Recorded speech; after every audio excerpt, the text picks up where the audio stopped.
The hip-hop rap world has been known to be where music meets the mystic, where lyrics become prophecies, and where the stories of rappers take a chilling turn. This is a snippet into the mysterious yet predictable story of 8 rappers who predicted their own passing. From lyrics that could tug at your heartstrings to their mysterious messages that made fans scratch their heads in disbelief, these 8 rappers didn't just lay down tracks. They left behind breadcrumbs of their own destiny. And here they are. XXXTentacion. XXXTentacion, whose real name was Jahseh Onfroy, left behind several eerie hints that seemed to foreshadow his tragic passing. If you remember his story, he was just a 20-year-old trying to make it in the rap game and connect with his growing fan base. But then, in 2018, the world was shocked when he was mercilessly gunned down by 2 attackers who ambushed him as he left a motorcycle shop in Fort Lauderdale. To make matters worse, they robbed him before ending his life. It's a tragic story that shook the hip-hop community to its core. One of the eerie things about XXXTentacion's music is how he often delved into dark themes like death, violence, and the uncertainty of life. Take his track Jocelyn Flores, for example, which was a tribute to a friend he'd flown over to model but never made it back alive because she committed suicide. The song contained lyrics like, "I'm in pain, want to put 10 shots in my brain," which, in retrospect, sounded hauntingly prophetic. The hip-hop rap world is yet to recover from his tragic loss, and that's why fans were quick to point out the chilling video where the rapper shared his thoughts on how he wanted to be remembered. In that clip, he said, "Worst thing comes to worst, I fucking die a tragic death or some shit, and I'm not able to see out my dreams. I at least want to know that the kids perceived my message and were able to make something of themselves and able to take my message and use it and turn it into something positive." With raw emotion in his voice, he continued, "I'm gonna die or ever be a sacrifice. I want to make sure that my life made at least 5 million kids happy, or they found some sort of answers or resolve in my life, regardless of the negative around my name, regardless of the bad things people say to me. I don't give a f."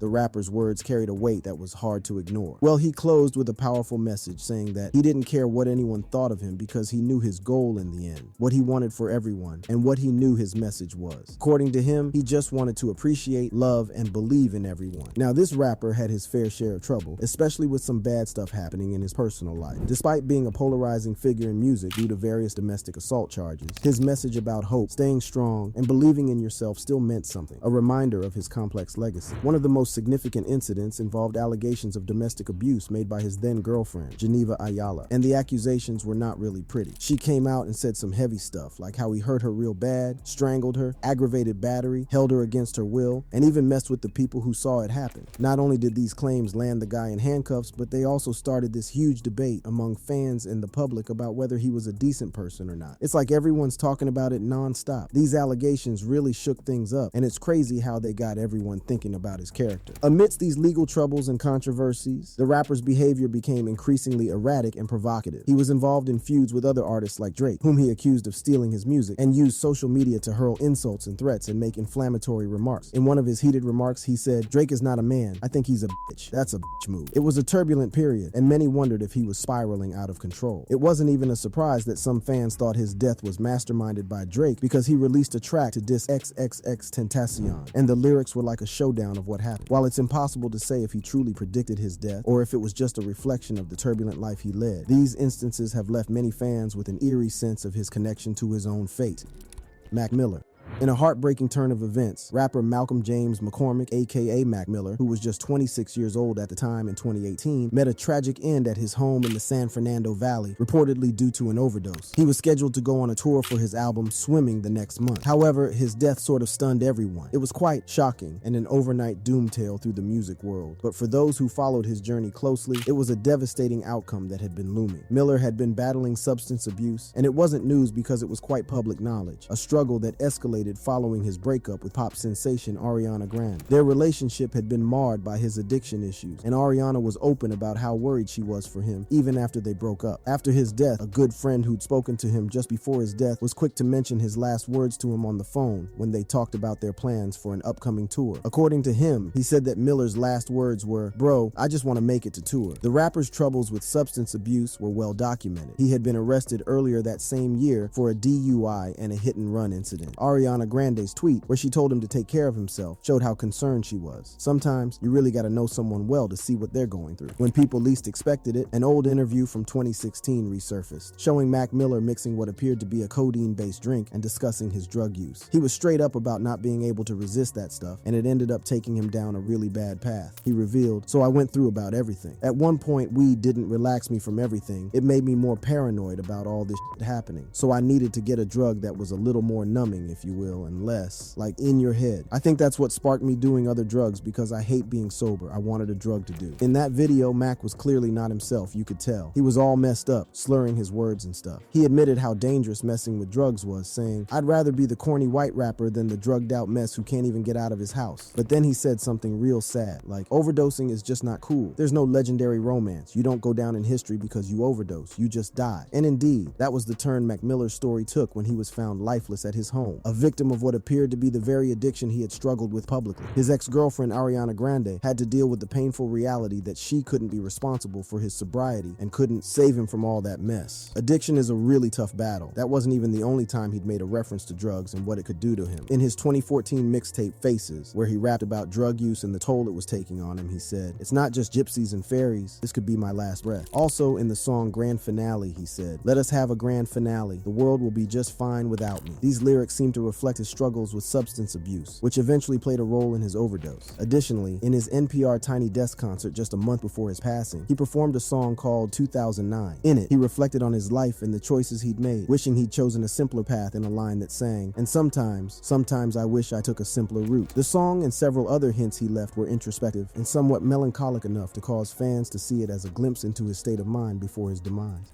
Notorious B.I.G. In the early days of Christopher Wallace, aka Notorious B.I.G.'s career, it was evident that the Brooklyn rapper was destined for unparalleled success. His debut album, Ready to Die, dropped in September 1994, and it was an instant sensation, catapulting Biggie into the spotlight and re-establishing New York's prominence in hip-hop during a time dominated by West Coast artists. Ready to Die wasn't just a hit, it was a cultural phenomenon. It solidified Biggie's status as one of the greatest rappers ever, and tracks like Juicy, Big Papa, and One More Chance received extensive radio play. The album was a serial success in the year of its release, and Biggie was named Rapper of the Year at the 1995 Billboard Music Awards. Yet, amidst all the fame and success, there was this one line in his track that gave you the chills. In Suicidal Thoughts, he rapped, "I want to leave. I swear to God, I feel like death is calling me." It's like he knew something was up. It's chilling, right? And there are more lines like that in his tracks, like in Everyday Struggle, where he says, "I don't want to live no more. Sometimes I hear death knocking at my front door." These lines make you think he had this dark cloud hanging over him. Then, just like he predicted, on March 9, 1997, his lyrics came true. Just 6 months after his friend turned rival, Tupac Shakur, got killed, Biggie met the same fate. He was shot in a drive-by in LA, just like Tupac. The impact of the Notorious Big on American culture was huge. He blew up in the music scene, but his sudden violent death left a mark in the realms of hip-hop and modern urban Americana. Even though he only dropped 2 albums when he was alive, he changed hip-hop. But his career had its ups and downs, with legal issues, coastal rivalries, beef with Tupac, and both of them ending up dead way too soon. Biggie's life started in tough times in Brooklyn. Raised by a single mom during New York's crack epidemic, things weren't easy, and he faced adversity from an early age. His dad, Selwyn George Latore, took off when he was 2, leaving his mom, Voletta Wallace, to raise him alone. However, those early struggles shaped him and pushed him to chase his dreams. Biggie had this one thing that stuck with him his whole life: his weight. That's probably why he was popularly referred to as Big or Biggie Smalls, because of it. He'd been wrestling with it since he was a kid. Even when he passed away, the autopsy said he weighed over 395 pounds, but still, he owned it. He made it part of who he was, like in his songs and stuff. It was a really big piece of his identity as a rapper. But before he got famous, he was into some rough stuff. At just 12, he was dealing drugs. See, his mom's job left him lots of time to get into that kind of trouble. He was doing it close to home, selling to familiar faces and some folks he knew from the neighborhood. Then his big break came in 1992 when he got featured in The Source, a rap magazine. That's when he met Tupac Shakur, who became like a mentor and buddy to him. Tupac had a massive impact on Biggie's career. Their friendship left a mark that lasted. However, that friendship eventually turned sour. Life was no cakewalk for Biggie, though. He was working on his second album, Life After Death, when things took a bad turn. He and his pal Lil Cease got into a bad car crash. Biggie ended up in the hospital for over 3 months and had to do 6 months of therapy. He couldn't even walk for a while. However, his recovery played a big part in the lyrics of that album.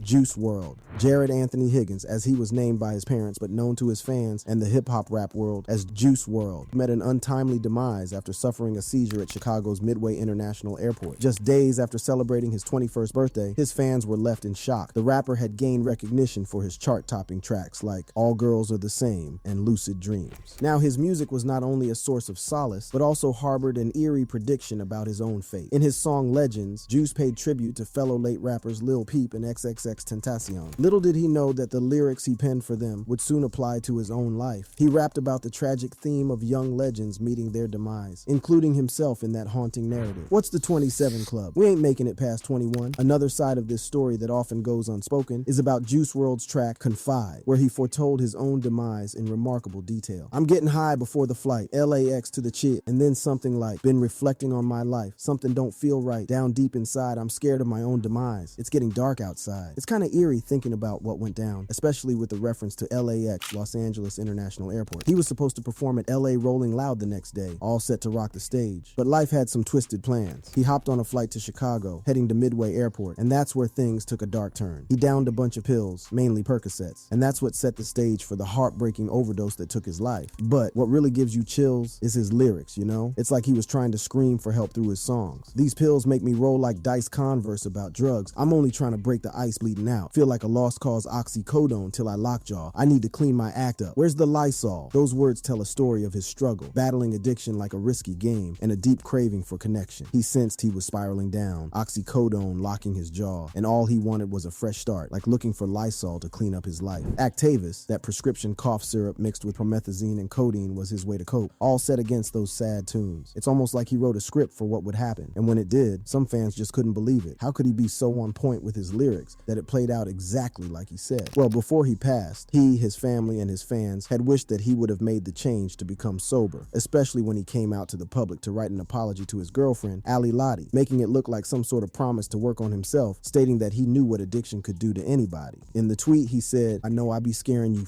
codeine. I'm done. I love you, and I'm letting it be known publicly that ain't fucking up the real love I found. Learn from this, everyone. Addiction kills all, but you can overcome. But you know that sometimes some things are easier said than done." Lil Peep.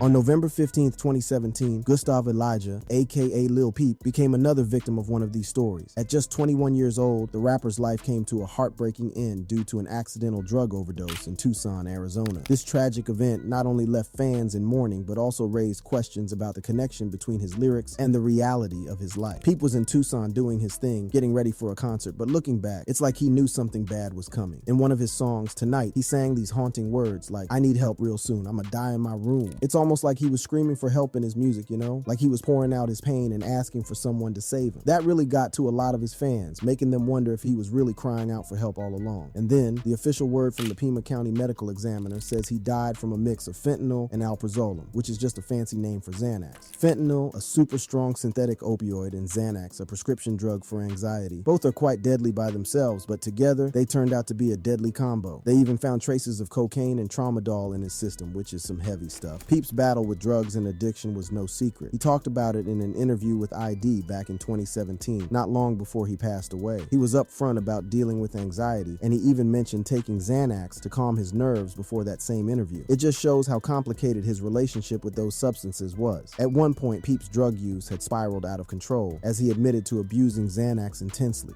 El Paso, I took 6 Xanax and I was lit. I'm good. I'm not sick. I'm gonna see y'all tonight. Even consuming up to 20 pills a day. He described experiencing seizures during his sleep due to this excessive use. The toll it took on his health was undeniable. However, he also shared that he was making an effort to regain control over his addiction. In his own words, Peep said, "I don't abuse it anymore. It's just when I have something like a concert or an interview. If I'm nervous, I'll just do one and I'm chill." Basically, he admitted that he used drugs to calm his nerves before big things like concerts or interviews. He was open about how tough it was, especially in the early days when he was really hooked on this stuff. Surprisingly, he mentioned that being in London was better for him. It got him away from the drug scene that was all over Los Angeles. He talked about how drugs were everywhere in LA and how they were readily available, so it was hard to quit. But he did say he felt somewhat better despite acknowledging the challenges and expressed a sense of improvement and relief. Sadly, he couldn't kick his addiction and reach his full potential. His death reminds us how bad drugs can be, especially for young rappers, artists, and music people in the industry. The lyrics of his song Tonight now sound like they predicted what happened to him, and that's just heartbreaking. Tupac. Trouble-plagued rapper and actor Tupac Shakur is dead at the age of 25, just about a week after sustaining 4 bullet wounds last Saturday night in Las Vegas. Shakur spent the weekend in the hospital on a respirator in critical condition. Tupac Shakur, no doubt, was a true legend. What made him special wasn't just how great he was with words, but also the spooky stuff he talked about in his songs. Like he knew something we didn't, something about what lay ahead of him. Take Death Around the Corner, for example. In that song, he sings, "I see death around the corner." And when you think about what happened to him later, it's like he predicted it. However, Tupac didn't merely stop at one cryptic reference. He went on to create songs that felt like messages from another realm, like he was trying to communicate something profound. If I Die Tonight is one such track that leaves you wondering if he was contemplating the very notion of his mortality. Then there's I Wonder If Heaven Got a Ghetto, where he delves into the idea of whether there's a place for folks who led lives like him in the afterlife. In the music video for I Ain't Mad at Cha, Pac takes a bullet and wakes up in heaven surrounded by his loved ones. It's eerie how this visual narrative seemed to align with what eventually happened to the rapper, as if he was foreshadowing his tragic end. Even in the chorus of Life Goes On, straight up says, "Be a lie if I told you that I never thought of death." Like he couldn't get away from that death idea, and he wanted us to know and grasp its weight. The day he actually died wasn't the first time someone tried to hurt him. It was November 30th, 1994, and Tupac was on his way to the busy Times Square's Quad Recording Studios. He had a project going on, and he was supposed to meet up with Biggie and Puff Daddy, or Sean Combs if you prefer his other name. Right when Pac was about to head upstairs to join Biggie and Combs, things went totally crazy in the studio. Gunshots started popping off in the lobby, and Pac got hit by 5 bullets. Crazy enough, Tupac survived this brutal attack, but it messed with his head big time. He started thinking maybe Biggie had something to do with it, even though they did eventually meet with him and Combs after the shooting. But Puffy had a different perspective. He said that they had shown Tupac nothing but love and concern, and he believed Biggie was involved till the end. It even made Biggie a suspect in Tupac's death. Tupac's last album, The Don Killuminati, The 7-Day Theory, had him posing like Jesus on the cover on purpose. He called himself Machiavelli for this album, inspired by Niccolo Machiavelli, who himself was into themes of life and death and talked a lot about it in his works. In All Eyes on Me, Tupac rapped about the feds watching him, wondering if he'd live or die young. And there's Bury Me a G, where he imagined a future where even in death, he'd be remembered. Perhaps one of the most cryptic references comes in the song Hail Mary, where at the end, Tupac whispers 7 days. We didn't know it then, but he spent 7 days in the hospital before he passed from those gunshot wounds. The rapper's whole career had these sneaky clues, like he wanted to tell his fans his time was running out. He wasn't just a musical genius. He was an artist painting the story of his life and his end. Left Eye. Lisa Left Eye Lopes, the TLC superstar, had a roller coaster life filled with crazy success and some spooky vibes about her own end. Let's rewind to April 2002, just a bit before she passed away. Lisa was in a car, and out of nowhere, a terrible accident happened. A 10-year-old boy named Bayron Lopez, who also shared her last name, tragically died in that crash. It was an unsettling coincidence. Lisa couldn't shake this feeling that something was off, like maybe a spirit got the wrong person that day. She even told her pals that some spirit had it out for her. Little did she know, this spooky event was like a sneak peek into her own future tragedy. Before all this, Lisa was already crazy famous with TLC, one of the biggest girl bands on the planet. They sold truckloads of records and had more awards than you can count. But her life wasn't all glitz and glam. She grew up in a tough spot with a dad who drank way too much and wasn't too nice. She started boozing at a young age and had a real struggle with it. It followed her into her late teens, but then her life did a total 180 when she tried out for TLC and made the cut. They blew up like big time. Their first album sold over 6 million copies, but her love life was, well, kind of messy. She got into a wild relationship with Andre Rison, an American football player for the Atlanta Falcons. It wasn't just roses and sunshine, though. Their relationship was far from quiet or even peaceful. It was characterized with allegations of abuse and dramatic confrontations. Then there's the infamous story where she set his stuff on fire. Things got seriously heated, and not in a good way. In 1994, another heated argument resulted in Lisa setting fire to his collection of trainers, inadvertently causing a house fire. This incident led to her arrest for arson, followed by 5 years of probation and a $10,000 fine. Amidst these troubles, Lisa began self-harming, etching the words love and hate into her arm. I carved love in my arm with a Lady Bic razor, one of those pink Bics.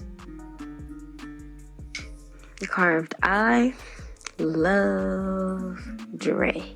Apart from her personal struggles, the band faced internal challenges. Although their album, Crazy Sexy Cool, sold over 23 million copies, Lopez had been in rehab for much of its creation. She began questioning her role in the group publicly, sparking conflicts with the other two members. Her solo projects and charity work in Honduras took her away from the group further. During her trips to Honduras, Lisa also underwent detox under the guidance of Dr. Sebi, a controversial guru who claimed to cure AIDS with diet and homeopathic remedies. It was during one of these trips that tragedy struck, that the young boy mentioned earlier, Bayron Lopez, stepped in front of their vehicle. Lisa and others rushed him to the hospital, with Lisa cradling the boy's head as someone performed CPR. Tragically, he passed away the next day. Lisa covered his medical bills and funeral expenses, even selecting his coffin. That was when she confirmed that a spirit was after her, since the person who died in her place was surnamed after her. In the final weeks of her life, she described feeling like she was being followed by a spirit. Well, about 2 weeks later, her haunting premonition became a horrifying reality. She was driving a Mitsubishi SUV that she'd rented when suddenly a truck and another car were heading straight at her. She had to swerve to avoid them, but it all went terribly wrong. The SUV crashed into a bunch of trees and rolled over and over. It was so bad that Lisa and 5 others got thrown out of the car, and she, sadly, didn't make it. She was just 30 years old. It's even crazier because the whole thing got caught on camera from inside the car. People loved Lisa. They called her Left Eye, and tons of folks showed up to say their goodbyes at her funeral. Her casket had these deep lyrics from TLC's hit Waterfalls on it. It said, "Dreams are hopeless aspirations in hopes of coming true. Believe in yourself. The rest is up to me and you."